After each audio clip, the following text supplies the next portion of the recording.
Hey guys, welcome back to the channel. It's Kyle, and for today's Tools Day, we're gonna talk about some heavy duty saws, so let's get into it.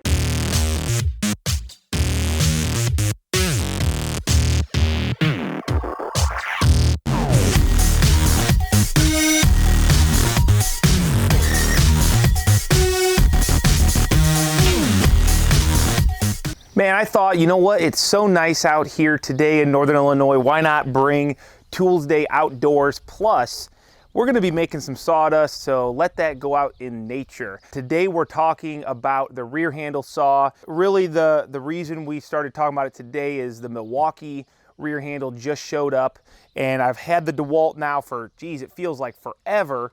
And about time Milwaukee came out with one, and yes, they look very similar. In full transparency, both of these saws have been sent to me. I did not purchase either of them, but that doesn't mean I'm not gonna tell you guys my thoughts about them. And I wish I had the Makita rear handle here, but I think this is an okay comparison because I feel like these are very similar. The Makita is in a somewhat different class. It's got a 2-battery system, and I think overall the design is much different, and a lot of you, I think, like it a lot. So I will get this Milwaukee on site and compare it more to the Makita because I do use that more than the Dewalt. But for the purposes of this video, I thought let's compare these two because they are so similar. Both of these are gonna be your 7 1/4 rear handle circular saw. It's not necessarily a worm drive saw, even though it looks like the traditional skill saw worm drive of the good old days that maybe a lot of you are still rocking with that cord. I, for one, don't like cords, so I am happy that the manufacturers are coming out with a worm drive-ish style saw because it is a lot more natural to push through heavy material in those really demanding applications. Now, both of these saws are about a 2.5 inch cut capacity at 90 degrees. Milwaukee's claiming 2.5, Dewalt says 2 7/16, but really does that matter? Both of them are gonna be 5,800 RPM. They both weigh about 10 pounds. Dewalt saying 10.8 pounds without a battery, Milwaukee saying 10 pounds. So weight-wise, they're very similar. Both of these saws have a rafter hook in a very similar location with a very similar design. The Dewalt seems a lot more loose versus the Milwaukee. It's almost like there's a nice, it definitely locks in place. That could be because it's new. I just don't ever remember the Dewalt being like that. And I don't know if that really matters to anybody, but personally, I like it to be tight just so it doesn't flop out on you when you're using it. Now, I couldn't find a spec anywhere on the manufacturer's website that claimed the 45-degree capacity for cutting, but took a tape measure and both of them are right around 2 inches. Actually, it looks like the Dewalt has a little bit more capacity, but for me, if I can get through a 2x, then it doesn't really matter if it's a whole lot deeper than that. Now, that's kind of the specs and the similarities. I couldn't find anything on the Dewalt that claimed how many cuts on a charge. One thing to note is that this flex volt battery at a 9 amp hour, that's at a 20 volt system. So when this becomes a flex volt 60 volt battery, this is only a 3 amp hour battery versus with the Milwaukee, this is a 12 amp hour battery at 18 volts. So I don't know how much that's gonna change runtime exactly yet because I don't have a ton of time in this saw, but I do know that was one of the biggest complaints about the Dewalt is that it just didn't have the runtime that everybody was looking for. And I'm really hoping that Milwaukee answered that in this design. And I think that it's important to note that this saw here, you can put any M18 battery in and it will work. Yes, you will sacrifice runtime, I think. I haven't tested obviously too much, but it just goes without saying that the smaller the battery, the lesser the runtime, versus this is a flex volt system saw here. So you can't just put a 20 volt battery in and go to town on some wood. Now, this saw is basically right now running at $450 with the 12 amp hour battery. The Dewalt you can pick up right now for about $350 with a 9 amp hour 20 volt battery. That's a 3 amp hour 60-volt flex volt battery. So not really comparable. I think that if you go tool only, they're very much the same price. Another thing I liked that the Milwaukee did that I noticed was that there is a light on this saw, and most people might think, what do you really need a light for? There's a lot of times where I'm maybe cutting somewhere that it's a little bit darker, or we don't have power and it's getting late in the day. So a light on your saw is a nice addition, and it's not on the Dewalt, but not a deal breaker. Some other things that I noticed were different is the safety switch here to engage the Milwaukee is a paddle, and the Dewalt is a push button, like a slide button. I don't think it's like that big of a deal. However, when I am cutting, a lot of times I'll be cutting from top down so you don't get that pinch in a board if it's hanging out.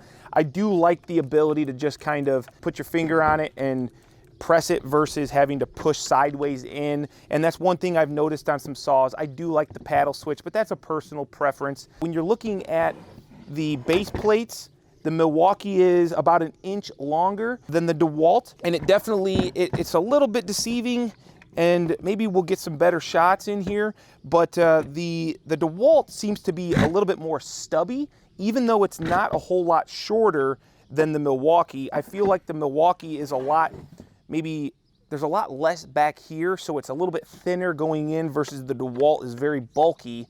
And you can definitely see that around the battery, the amount of molding for the housing of the saw around the battery. Now what that does though is the Dewalt sits very low, the battery in the saw, so when you're holding on to the top handle and if you're making that cut, it doesn't really get in the way.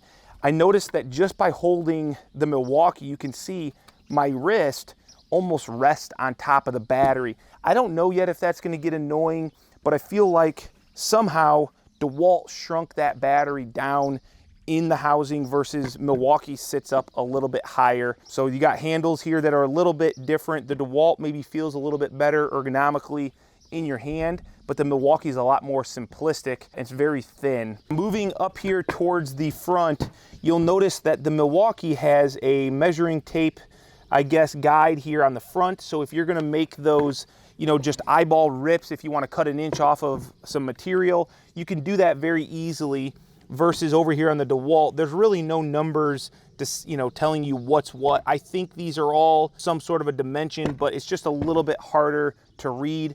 And the same with the bevel guide. So I didn't even know this until today. I've never even paid attention. You've got these, you know, marks that will tell you in 5-degree increments if you're going to make a bevel cut. I just never even noticed. I'm always paying attention right here when I'm making my cut versus there when you move the bevel guide here or gauge, there's actually numbers underneath versus on the Milwaukee, it's right here on the side. Pretty plain as day to see in 1-degree increments. So I don't know, once again, if that really matters, but just something to note. Now, some of the other added features here, the Dewalt has a onboard tool storage like most saws, and that's gonna stick in right here next to the battery housing versus the Milwaukee is underneath. And personally, I'm assuming this is gonna fall out and get lost, so I'm not really a fan of that. I do like the way the Dewalt is on the top. Now that's really the gist of things. I think one should note the size of the motor difference. Look at how big this Milwaukee motor is versus the Dewalt. And I don't know if it's really gonna amount to anything, but you'll notice all of the ventilation around the Dewalt motor, and there's really just these couple right here in the front, and all of this is very much sealed off. So I don't know if that's gonna heat up over time or if that's just the way it was designed. I would expect the engineers thought of that, but then again, there is no perfect tool, so maybe that will be an issue. I don't know, time will tell. Well, enough about all of the specs, the visual differences. The most important thing is how well does it cut? How well does it perform out on the job site? That will be determined, but for now, let's go ahead and get some material that is gonna be very common on site, and let's make some cuts.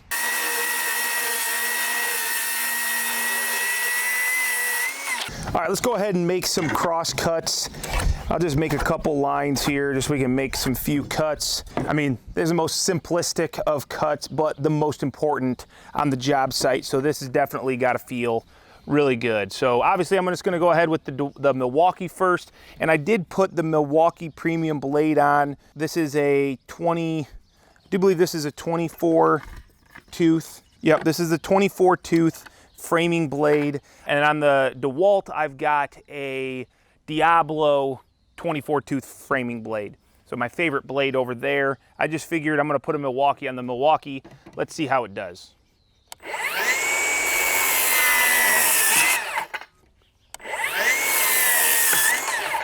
So pretty effortless. That thing has got tons of power. Definitely doesn't slow down. Let's make a couple with the Dewalt, and then we'll go into another cut.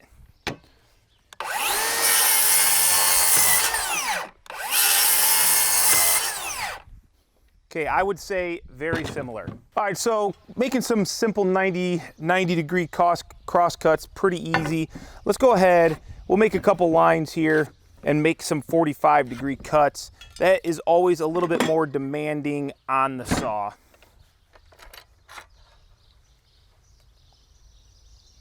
And even more so, I'm always curious to see how it's going to enter the material and how this saw guard gets caught up or hangs up on the material itself. So right away I'm seeing that the visibility on the Milwaukee is very good looking down into my cut. Oh wow, that was extremely easy. Very, very happy about that. That was not only like effortless to see my cut line on a 45, but I didn't even feel the saw guard get hung up on anything. I just want to make another cut again. That was really nice.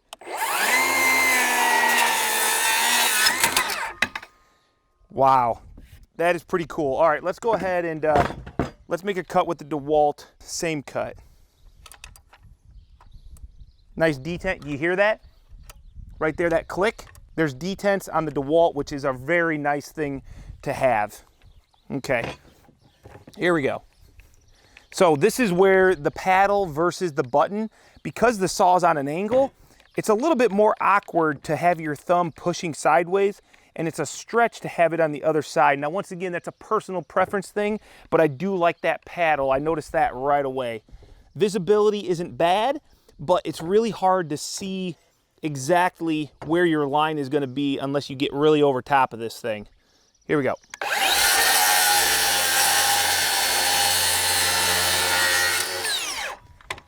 Okay, not a bad cut, felt pretty good, good power, and very minimal hang up on the saw guard there. I could feel it a little bit more than the Milwaukee, but overall, this saw powers through really well.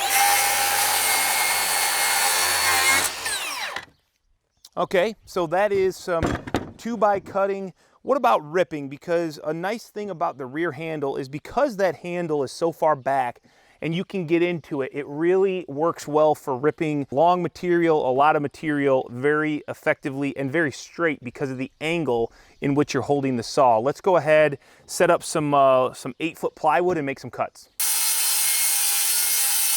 All right, so we're gonna do some 3/4 plywood rips. I'm just gonna make some nice guidelines here with that overpriced Martinez titanium square that doesn't make any sense. I'm only kidding, but that's usually the typical thing that I hear.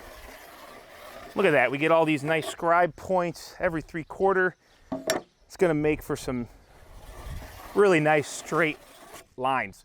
Okay, so, oh, and also, why didn't you guys warn me that I didn't put my hearing protection in? That is so important. All right, here we go. First, we'll run through with the Milwaukee, making sure I set my depth at a nice depth. I'm not just full on 2.5 inches.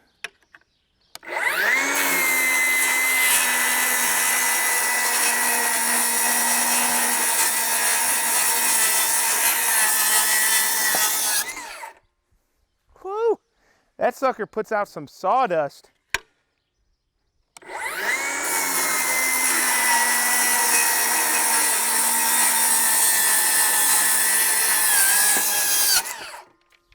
I don't think I could push this too hard. It feels like it's just got all sorts of power. My problem is, if I want to make a nice, straight, clean cut, I can't go 100 miles an hour. All right, let's go ahead. Let's rip with the Dewalt.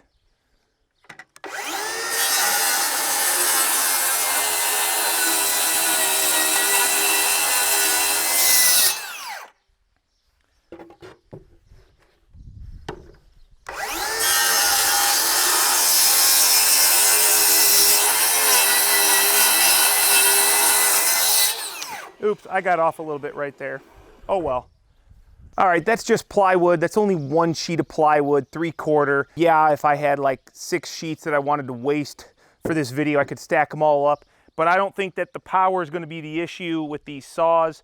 I think what's going to probably be the determining factor is how it feels in your hand and probably what battery platform. But let's go ahead and let's rip down some long length lumber. Maybe we'll put a 45 on it and really push these saws and see if we can get them to stall out.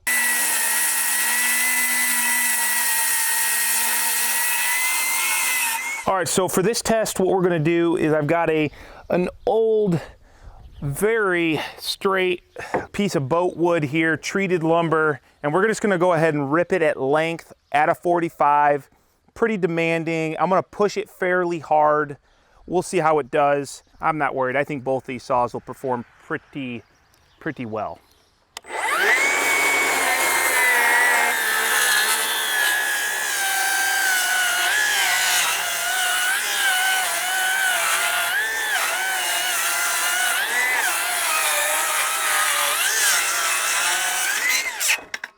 All right, here we go with the Dewalt. Man, visibility is so good on that Milwaukee. It makes looking at this Dewalt a little bit hard, but there is a nice little line here in the front of my base plate that gives me a good place to go when cutting a 45.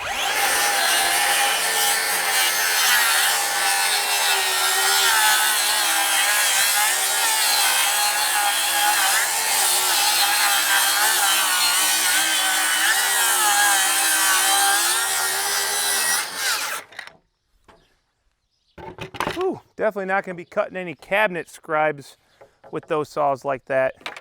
Those aren't the prettiest cuts, but I was just trying to push it more or less to feel how it was going to go and if I would ever get to the point where I felt like I was going to kill the motor. I don't think I was, but I want to do something really quickly while we've got this board here. So remember we talked about how this FlexVolt is a 3 amp hour FlexVolt battery. Well, you can't go and get a small 20 volt and stick it in there because it's a FlexVolt only. With the Milwaukee, this is a 12 amp hour battery. It's what comes with the saw, and obviously it's probably recommended to use this. But I thought, you know what? Just for the heck of it, I'm gonna grab one of the new high output 3.0 batteries. I'm gonna put it in the saw, and I wanna see if it does anything much to power of the saw. So let's see if we can notice really any difference.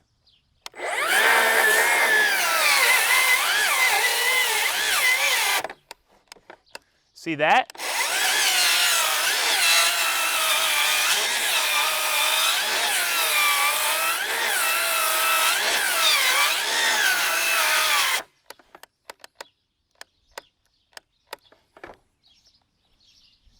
So just like that, it's got a thermal overload. So that is basically, this was a fully charged battery. That actually surprises me. I expected to be able to run with this battery, no problems, but maybe that's not the end of the world.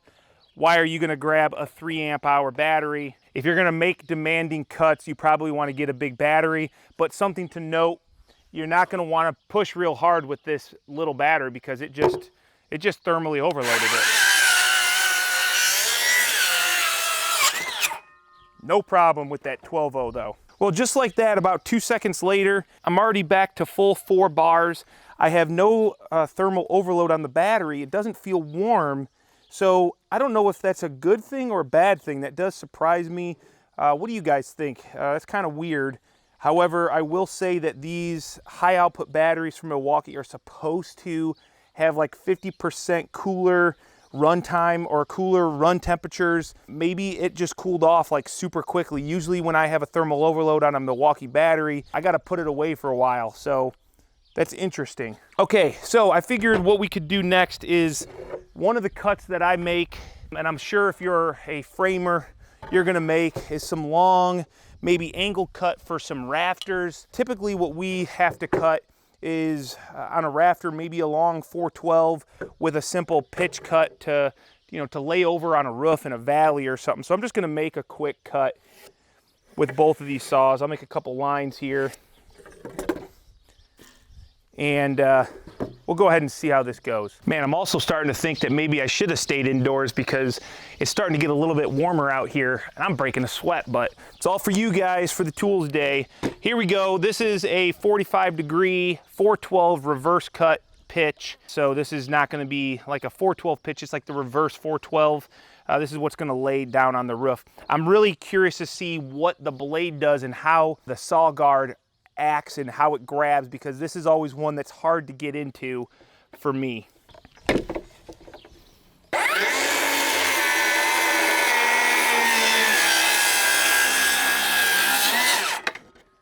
Wow, once again, guys, I'm not even lying here. That was so easy to get into the material versus I've been actually using the Makita rear handle all week on site, cutting a bunch of rafters, and that's going to show up in the current build series, the hunting cabin. So I've been cutting a lot of rafters for the porch, making this exact cut, and I have to make sure I get the guard out of my way as I get into my material, which is obviously requiring another hand. It's a little bit less safe, so it's very nice to know that I can make that cut with this saw without ever having to take my hand off holding the material and making the cut. I want to do that again just to see if it was a fluke or what.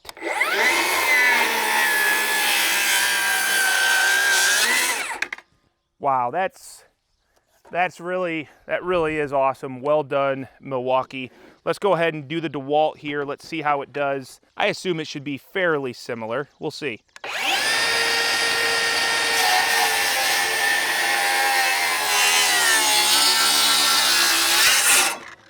Yeah, that wasn't too bad at all. You can feel it grab a little bit right back here as it just barely touches the guard, but once it starts pushing, it does seem to do a pretty good job.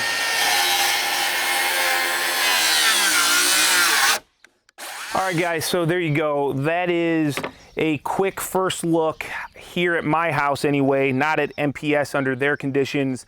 The Milwaukee rear handle, put it up against the Dewalt rear handle, mainly because I feel like this is very comparable saws to put together head to head. The Makita, it's at my job site. I wish I would have brought it home just to make a couple of the same cuts. I think I'm actually more impressed with the Milwaukee than I thought I was going to be. Now, I've got a brand new blade on it. This is a Diablo blade, which is not old at all. It's probably only had, less than 100 cuts on it through wood, so it's very new also. And I gotta say, the Milwaukee, it is super smooth. It enters material even on an extreme 45-degree with a cross pitch angle cut. The Milwaukee enters the material like almost effortless, surprisingly effortless. The viewability when you're on those extreme angles is superb compared to the Dewalt. I don't think you can go wrong really with either of these. I know the runtime is less than desirable on the Dewalt. I think it's going to be up there and far surpass the Makita over here with the Milwaukee. The 12 amp hour battery is just a beast. These new motors from Milwaukee are great. Now, this is not a Milwaukee sponsored video. Obviously, you guys already know that I love my Milwaukee tools, and I still love a bunch of Dewalt. This FlexVolt platform blew me away when it came out, but that's quite a while ago, right? It's been a while, and in today's market, tools are evolving so fast. I think time will tell on whether or not the weight of this is a problem, the balance. Long-term use is always going to be the best for evaluating a tool and whether or not it's worth the $450 for the kit. So make sure, if you aren't already, you're over on Instagram following RR Buildings, where I will definitely be using this more. It'll show up in stories. I'll talk about it more organically just through the uses and what I think about it. And I'll definitely put it up against the Makita on site if I can, but just know that genuinely, I think this thing has got tons of power.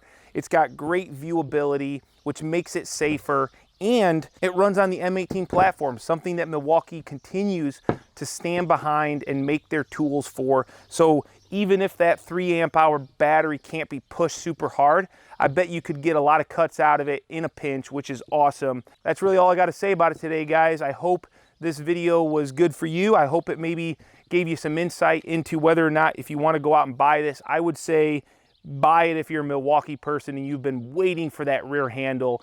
If you have the Makita, don't go run out and buy this right away.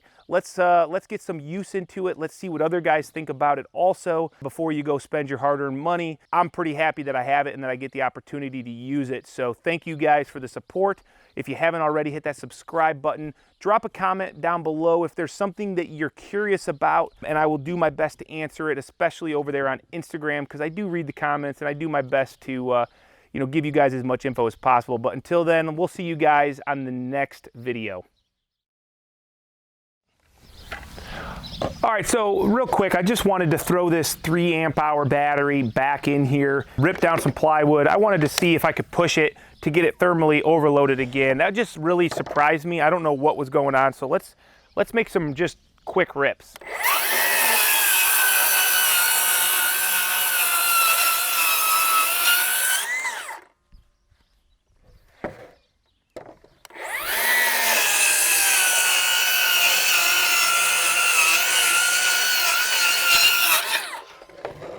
So I don't know, that seems to have just the exact same amount of power.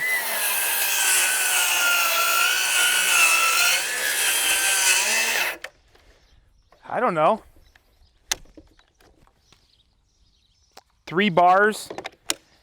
Maybe that was just I don't know, guys, that was weird. You should be able to use that battery, but something just to note, maybe you can't push it that hard, but it works fine for ripping plywood, I guess.